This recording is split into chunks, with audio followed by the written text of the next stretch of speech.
खान जी थोड़ा सा उधर होना भाई लगा ले एक आईडी में लाइक बना भाई छोड़ना लीड भाई लीड छोड़ना खान सर नाम कैसे है तू नीचे कर ले मैं लीड छोड़ना लीड छोड़ो कमल सर लीड छोड़ो हां हां चलो लक्ष्य नीचे रहना।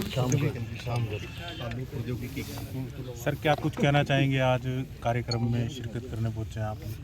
यहाँ पर जो आलू प्रौद्योगिकी सेंटर है शामगढ़ में, इसमें 4 दिन का किसानों का मेला था।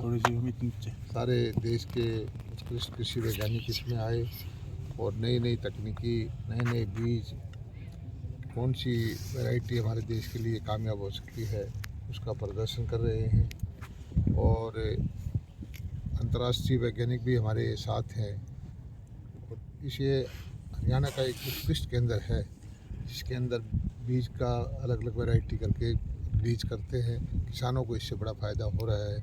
किसान यहाँ से बीज ले जा करके आगे बीज बना करके बेचते हैं और ये अलग अलग वैरायटी जो यहाँ हमारे देश में कामयाब हो सकती है उनका प्रदर्शन यहाँ पर होता है।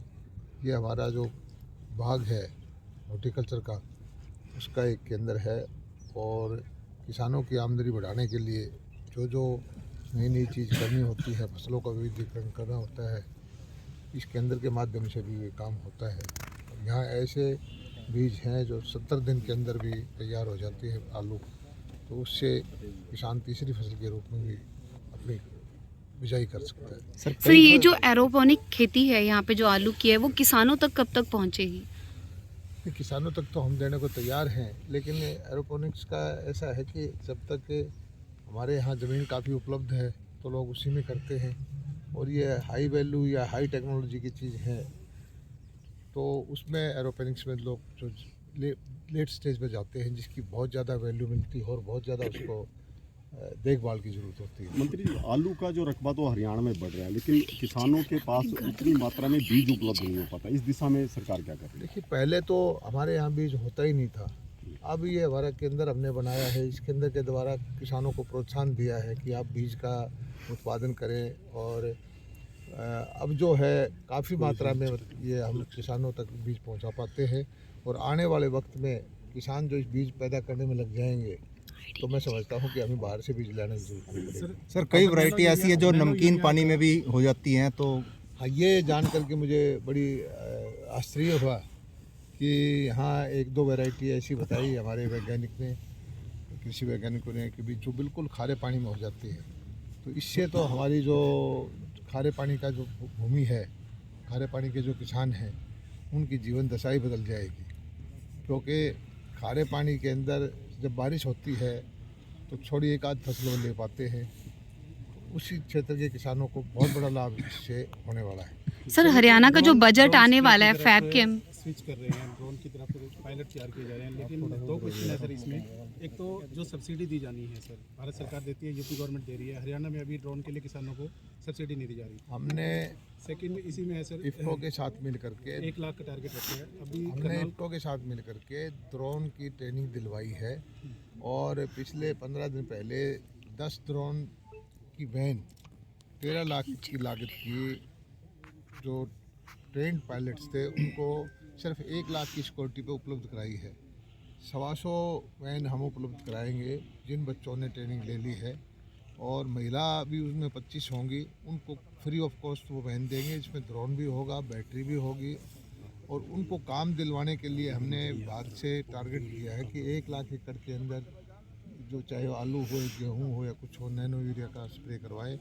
मैं समझता हूँ कि उससे एक तो नैनो स्प्रे यूरिया है उसका प्रचार प्रसार होगा, दूसरा जो हमारे बेरोजगार बच्चे हैं उनको रोजगार मिलेगा, तीसरा जो कृषि के अंदर तकनीकी का प्रयोग है उसको बढ़ावा मिलेगा। सर एक राहुल गांधी शुरू हो रही है, एक तो प्रदेश में है, 1 लाख का टारगेट है, करनाल ने 3000 कवर कर लिया है, बाकी हम तो किसानों को अभी और भी 1 लाख से आगे बढ़ाने को भी तैयार हैं, ताकि किसान इस अभी तक कोई भी नई चीज़ आती है तो किसान धीरे धीरे उसको अपनाता है। किसान से प्रार्थना कर रहे हैं कि इसका फ़ायदा उठाएं। सिर्फ 100 रुपये के अंदर हम प्रति एकड़ में जाके खाद का जो छिड़काव उसके खेत में जाके कर रहे हैं। इससे अच्छी योजना और किसान के लिए कोई हो नहीं सकती। मंत्री 2 यात्राएं शुरू हो रही है, एक प्रदेश में जन संदेश यात्रा कांग्रेस की और एक राहुल गांधी मणिपुर से शुरू कर रहे हैं। शुरू किस कर तरह चुके हैं। कर चुके हैं। देखिए, हर राजनीतिक पार्टी को अपने कार्यक्रम अपनी योजनाएं बनाने का अधिकार है, लेकिन राहुल जी भारत जोड़ो यात्रा करते हैं और उनकी जब भी यात्रा शुरू करते हैं उनके बड़ी बड़ी पार्टी के बड़े बड़े नेता उनको छोड़ के चले जाते हैं। तो कांग्रेस तोड़ो जैसी यात्रा ये हो जाती है और हमारा काम ये यात्रा का है, जन संदेश यात्रा का, कि जनता के दरबार में जा कर के उनकी समस्याएं सुन करके मौके पर उसका समाधान करें। हमारा यात्रा कोई राजनीतिक लाभ के लिए नहीं है। हम सेवा भाव से गांव में जा रहे हैं। किसी को सिलेंडर देना है, किसी की पेंशन कट गई है, किसी का पीला कार्ड है, किसी भी तरह की जो समस्या है गांव में जा कर के उसकी सुनवाई कर रहे हैं। भारतीय जनता पार्टी गरीब कल्याण के लिए समर्पित है, आम जनता के लिए योजनाएं लेके आती है और आम जनता तक योजनाओं का लाभ पहुंचाती है। कांग्रेस कह रही है कि हर घर कांग्रेस में जाएंगे, हम ये अभियान चलाएंगे, हर घर कांग्रेस। अच्छी बात है, उनको चलाना चाहिए और उनको ये भी बताना चाहिए कि भाई हम कांग्रेस के वक्त में ये कमियां हमारे अंदर रही और आजकल भारतीय जनता पार्टी ने ये अच्छे काम किसानों के लिए किए हैं और आगे की योजनाएं बताएं। सर, हरियाणा का जो बजट आने वाला है उसमें हरियाणा के किसानों के लिए कुछ रहेगा? देखिए, कृषि का बजट तो जो कांग्रेस के वक्त में 800 करोड़ रुपए का था तो बढ़ के 3900 करोड़ रुपए का हो गया। बागवानी का बजट कई गुना बढ़ा है। इसी तरह से गौशाला का बजट है वो 10 गुना बढ़ा है।